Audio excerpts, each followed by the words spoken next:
Politics అనేవి ఇంట్లో ఉంటాయి, కంపెనీలో ఉంటాయి, ఆఫీస్ పని చేసే చోట పాలిటిక్స్ ఉంటాయి, ఫ్రెండ్స్ గ్రూప్లో ఉంటాయి పాలిటిక్స్, సినిమా ఇండస్ట్రీలో ఉంటాయి. సో పాలిటిక్స్ అనేది I think it's a part of human nature. ఎందుకంటే మీరు ఒక అన్సివిలైజ్డ్ ఒక యానిమల్ లాలో మీరు వైలెన్స్ వాడతారు, కండబలం వాడతారు, కొంచెం ఇంటెలిజెన్స్ ఉన్నప్పుడు పాలిటిక్స్ వాడతారు.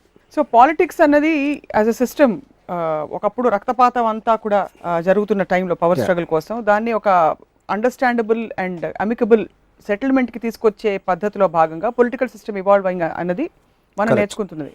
బట్ యాక్చువల్లీ యుద్ధాలు జరుగుతున్న టైంలో, మహాభారతం టైంలో కూడా 100% పాలిటిక్స్ ఉండేది. పాలిటిక్స్ అనేది it is about using intelligence to create momentum. మీకు ఒక స్ట్రాటజీ, ఒక మెథడు, మీకున్న రిలేషన్షిప్స్, మీకున్న ఒక కన్విన్స్ చేసే ఒక ఎబిలిటీ అవ్వచ్చు, వీటన్నిటిని ఉపయోగించుకుని ఒక మూవ్మెంట్ని మీరు కోరుకున్న విధంగా దిశ వైపు తీసుకెళ్ళడానికి యూజ్ చేసే ఒక ఎబిలిటీ. సో అదేం తప్పు కాదు, దట్స్ ఈ part of human nature, that is what evolve society.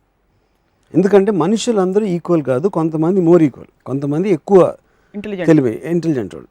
So వాళ్ళు తక్కువ మైండ్స్ ఉన్న వాళ్ళని మ్యానిపులేట్ చేసి ఒక వాళ్ళకి ఎజెండా కోసం యూజ్ చేయడం. ఆ ఎజెండా దేశం కోసం కూడా అవ్వచ్చు, ఒకసారి అవుతుందా కాదా నేను అంటలేదు, కానీ వాడు పర్సనల్గా అనుకున్న ఎజెండాకి మిగతా వాళ్ళని వాళ్ళకి తెలియకుండా వాళ్ళని సైక్ చేసి వాళ్ళకి భ్రమ కలిగించో ఏదో ఒకటి చేసి నడిపించడం అనేది ద ట్రూ పాలిటిషియన్ డెఫినేషన్. అది నాకు.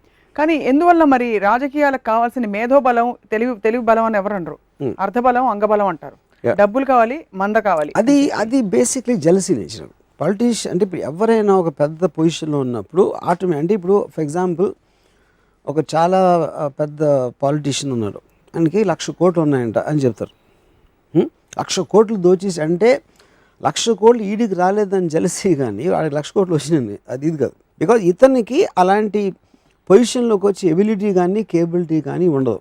ఇతను 1,00,000 కోట్లు కాదు, 5 కోట్లు వచ్చే పని ఇచ్చిన, 5 కోట్లు వచ్చే పని చెప్తే ఆ 1,00,000 కోట్లు చేసే దానికన్నా 100 రెట్లు ఎక్కువ he will do mistake, he will do anything.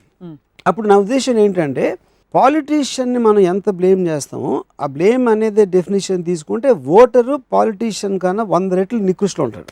So ఇప్పుడున్న సమకాలీన రాజకీయ వ్యవస్థపై what is your comment? Indian politics ముఖ్యంగా what kind of perceived change have you seen? Common పీపుల్కి I think it's irrelevant. Entertainment కోసం తప్పిస్తే పాలిటిక్స్ అనే దానికి మీనింగ్ లేదు. కాన్స్టెంట్గా మనం ఏమంటాం, అక్కడ భలే ప్లాన్ వేస్తున్నాడా, ఇక్కడి నుంచి ఆ సీట్ అడిగి ఇచ్చాడు, ఈయన తీసుకొచ్చి, అది you are watching the political scenario like a film. Actually interval point ఉంటుంది, స్టార్టింగ్ ఉంటుంది, క్లైమాక్స్ ఉంటుంది, ప్రెడిక్షన్స్ ఉంటాయి, బెట్టింగ్స్ ఉంటాయి. So you're watching it like a entertaining event. దాని మూలాన మీకు డైరెక్ట్గా మీ లైఫ్ స్టైల్ ఏంటి, బడ్జెట్లు ఏంటి, లేకపోతే ఏదైనా పెరుగుతుందా, కరెంట్ వస్తుందా పోతుందా అనేది it's an experience the people are having. అంతే. ఇప్పుడు కేసీఆర్ ఉంటేనే కరెంట్ పోయిందా, చంద్రబాబు ఉంటే వచ్చేదా, బీజేపీ ఉంటే ఎక్కువ వచ్చేదా తక్కువ వచ్చేదా, nobody knows. That is a situation of the particular time. Yeah. So ఒక మనిషి లేకుండా ఇంకో మనిషి ఉన్నందుకు విజిబుల్ చేంజ్ అనేది ఉండదని నా feeling. That's course of happening of evolvement of society. No single political leader can do anything. ఎవరు మార్చలేరు.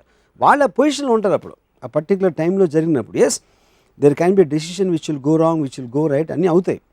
అంటే పాపులర్ స్కీమ్స్, ఫ్రీ ఇది ఇస్తాం, ఫ్రీ అది ఇస్తాం అనేది ఒక మాట్లాడటం ఉంటుంది. కాబట్టి it will create illusion that it is getting better, but it will be getting better the expense of something else going wrong.